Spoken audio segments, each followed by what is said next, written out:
It is the first Federal Assembly address of President Putin since the beginning of the special military operation in Ukraine. And definitely it's a new reality.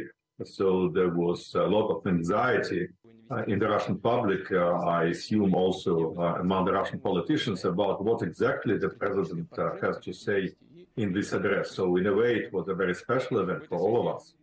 And how is the speech being received domestically, do you think?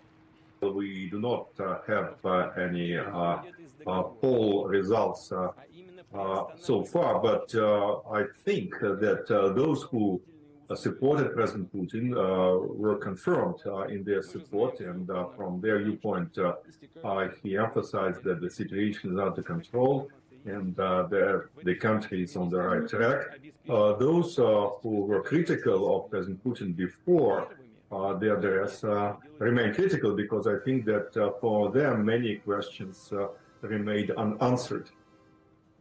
President Putin called Russia an open country.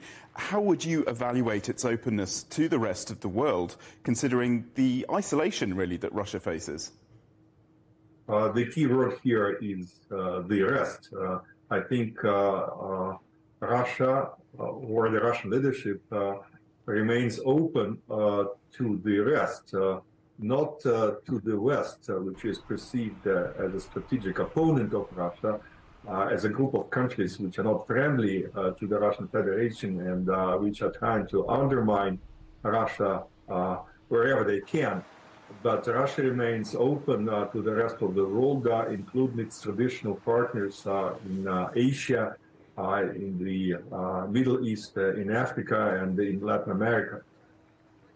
And what are your predictions for the visit from China's foreign minister? How do you think those talks will go? Well, I think that this is a very important event because it might signal a new Chinese engagement on a higher level than anything that we have seen so far.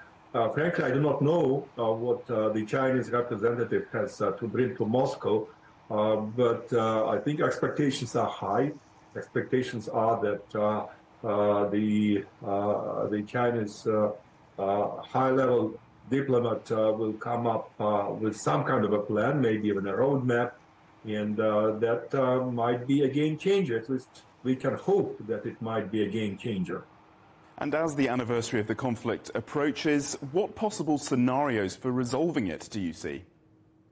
Well, there are many scenarios. There is no shortage of speculations of how this conflict might end.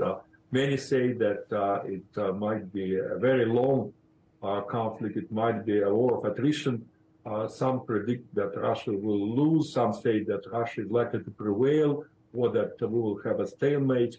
Let me just say that I personally hope that we will have a ceasefire this year, and at least the most active part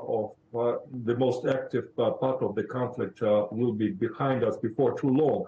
But any political settlement of the conflict is likely to take a longer period of time. I think there are too many divisive issues here, and it is too difficult to reconcile positions of the two sides to hope for an easy way out of the conflict.